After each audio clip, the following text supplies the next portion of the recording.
Good morning, Africa. Good morning. I can see that again. Good morning, Africa. Good morning. Great to be here today. I would like to encourage you to come a bit closer. Make sure that you sit next to someone. We cannot be alone today. We are going to work very hard. So please sit in couples if possible. I'm serious about this. Just move on. I would love to see the presentation over here, if possible.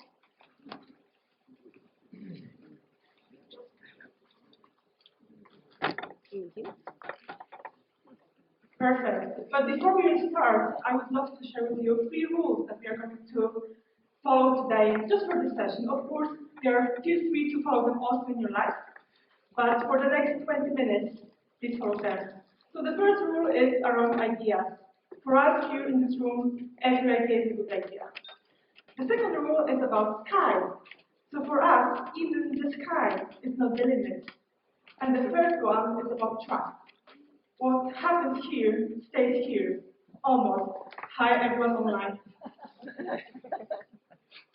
I would love to give you all a story because we are all travelers, right? So my story, my journey started many years ago in a very small town in the middle of nowhere in Poland.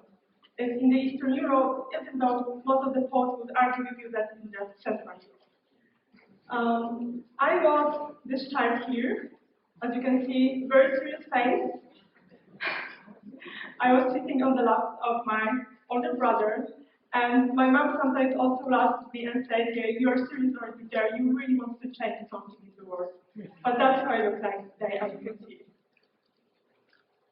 But as a child, I was a very curious and creative person, and as you can imagine, the country that was previously communistic, creativity and curiosity weren't very welcome, I would say. They were rather banned. So I was a typical troublemaker for my whole family, and my parents, unfortunately, were called many times to the schools and being said that I need to start behaving because, as you can see, I'm not behaving properly. But this journey and this constant struggle me as a person brought me to many places, and to one place that completely changed my life. So I was denied the working visa in Hong Kong. I had a few days to leave the country, and I was completely devastated.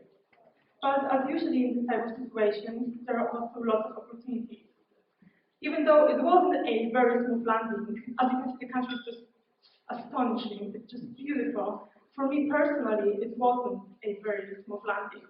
But I had a time to reflect, and I reflected also on lots of things in my life, and lots of things that I personally would love to contribute to moving forward.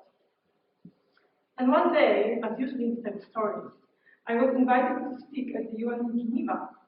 And that was exactly the point when I really just sit down and felt like, okay, now's the time. Now I need to think through what I want to do, what are the values I want to contribute and want to follow, and what to do next in general. So I started to think, how would it be if we could imagine, if we start co-creating the world where, for example, creativity would be one of the main values that we follow. And here on this picture, I would love to introduce you to Amelia. Amelia is now 18 months old. She's my goddaughter. She's fantastic. And she learned us recently a very huge lesson. She ended up in the hospital, and we didn't know what's happening. And the doctor said, usually children, when they start playing, that means that they're doing fine. Because they start playing, so everything is okay. Well, she couldn't start playing for a very long time, but right now she's fine, thankfully. So my question to you today is, when was the last time when you played? Tell me.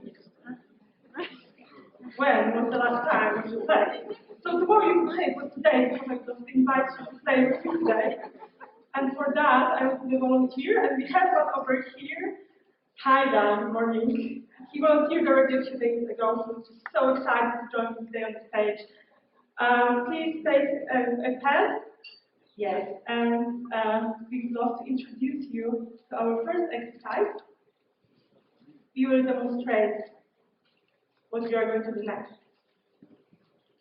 So the next exercise, or the first exercise for us today, is called the Castle Challenge. But please follow us for 10 seconds. We will demonstrate it to you, and then we will give you the floor, and you will make it happen. All right? Perfect. So it looks like this. We got 10 seconds. 10 seconds, yes. And we are going to look into each other's eyes and draw our faces on the post-it without looking at the post-it. Alright? So we are not allowed to look at the post-it, right? Perfect.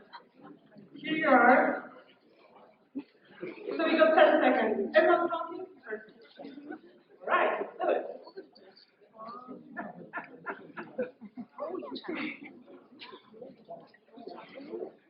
Perfect. The time is up. And right now, Dan, I would love to ask you to write down. To write down what do you think is my superpower, and I will write your superpower. Camila.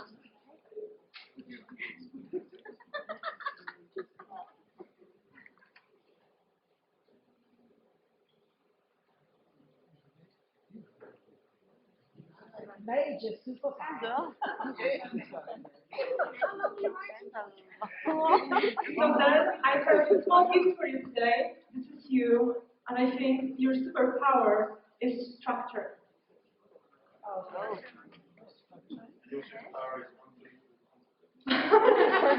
So apparently, I'm what? Unbelievably confident. Thank you very much.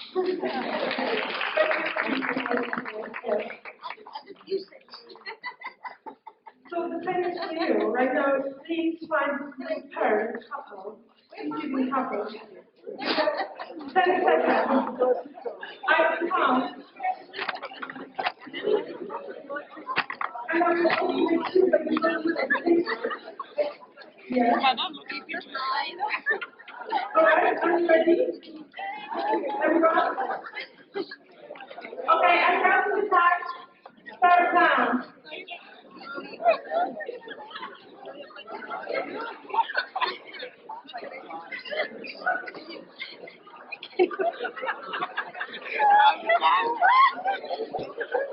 Here on the doors, we are going to have a beautiful Picasso gallery for tomorrow.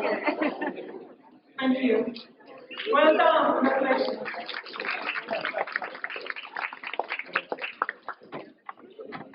But the next thing that I was thinking about, I'd love to introduce you on the next thing, the next value that will speak the word was around entrepreneurship and innovation. So as you can see, I love berries. And most of the people think that when you put a berry or cherry on a cake, that's innovation. So that's not. Innovation is not that. Innovation would be to have a look at all of the ingredients of the cake and make sure that each of the ingredients is healthy and then put something together. So if I would say that this particular cake is very unhealthy, but just the cherries are healthy, you would say, well, that's not innovation because it's surely not innovation. Well, the question is also, shall we really talk about innovation or shall we talk about creating a cake? Maybe we don't need to have a cake.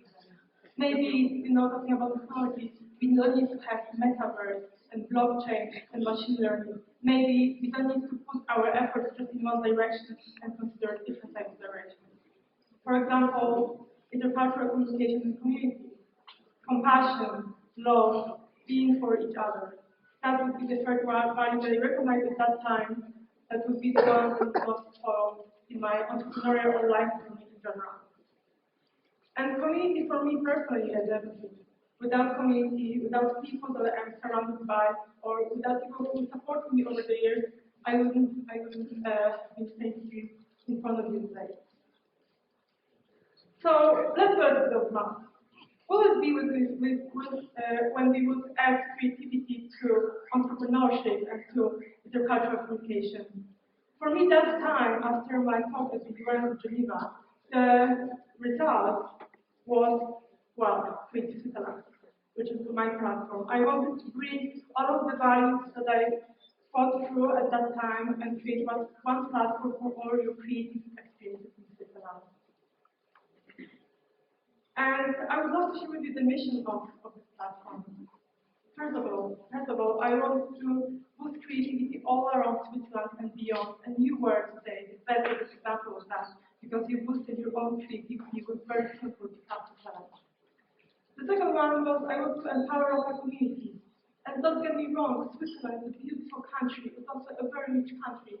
And there are lots of communities, for example, women, who are extremely creative, but they don't have access or marketing skills, for example, so they cannot promote themselves. So when I arrived in Switzerland, when I started to search for different activities over there, I couldn't find anything. And it's not because there's nothing there, there's lots of things, but we're just simply not visible on the market, not visible in the digital world. So I decided to bring them all together and create a platform for them. And the third one, which is very close to my heart, is to be a bridge and intercultural understanding between nations. I think that's what we actually all about here as global citizens. And the fourth, the last one, is to preserve the cultural heritage of Switzerland. And cultural heritage here, I understand as all the skills that can be taught to other people who are coming to Switzerland or in Switzerland. We can learn and teach this type of skills.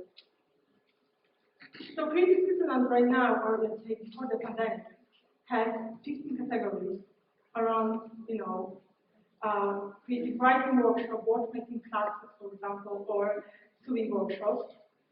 Or my favorite ones are actually the ones related to chocolate. So let's say vegan chocolate workshops, creative truffle workshops, everything that you could, create with your hands with a Swiss chocolatier, and most of the time you are also making your hands very dirty. But the one that I really, really love is the watchmaking workshop, because it's very beautiful to meet up with a Swiss watchmaker, and we have actually also women watchmakers in Switzerland who help you to create your own watch and guide you through the whole history of watchmaking, for example, at the same time.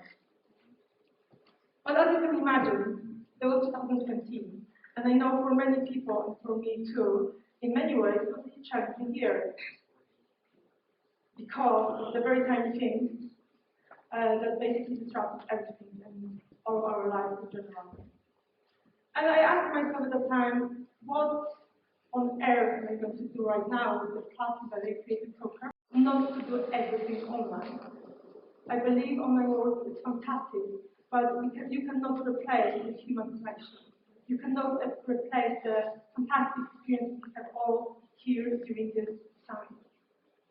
So for many months, I was just thinking what to do next, and I was very happy because Forbes actually, in German-speaking countries, asked me to contribute with a very short article about, how can we reimagine the way we travel in general. So I will quote myself today. The coming back to normal after COVID-19 is not a possibility. We cannot continue maintaining the idea of the past being normal. In many ways, it was not. The travel industry was responsible for 80% of global greenhouse gas emissions. It caused air and noise pollution and damaged natural and cultural resources. So that was for me kind of a tipping point of, well, how should we move on in the whole travel industry? And by the way, the 8% that applies just to travel industry. But if we would consider everything we heard this week here, travel industry is also, fashion industry, is also food industry, is actually everything. So I'm sure the 8% is actually very little here. It's much, much more. But of course, 2020 was not just a year where we were thinking of, how could we reimagine the way we travel. For me personally, it was a year of, thinking how we could reimagine everything in general in life. So I would like to ask you today, and that's the second exercise that we want to introduce you. Imagine if we can start co-creating the world what would you like to wish in the travel industry? Tell me. Or actually write down. You all have posters, so we also encourage you to write down all of that you would wish in the travel industry to happen. And for that, you have my very sweet 2 minutes. All right, you can continue also later. And when we move out of this room, I will also invite you to take these posters and put them on the other doors, so that we can read all of our wishes for the future of the travel industry over there. So when I asked myself this question, I was thinking how about the world when every single person can unleash his or her creative potential? Simply like this. How about, we can do it right now, we do it also with creativity classes at Creative Switzerland. How about the world when we move from destination focus to human focus way of traveling? And how about the world when we move from mastery to creative tool? So for me, creativity, entrepreneurship, and intercultural communication became Creative Switzerland. So the question I would love to leave you with is, what would be that for you? How about creativity in Namibia, for example? Or how about anything else that you could imagine to combine all of the values and all of the skills that are connected to all of the three things? So for that, I would like to thank you, and I wish you a very creative day.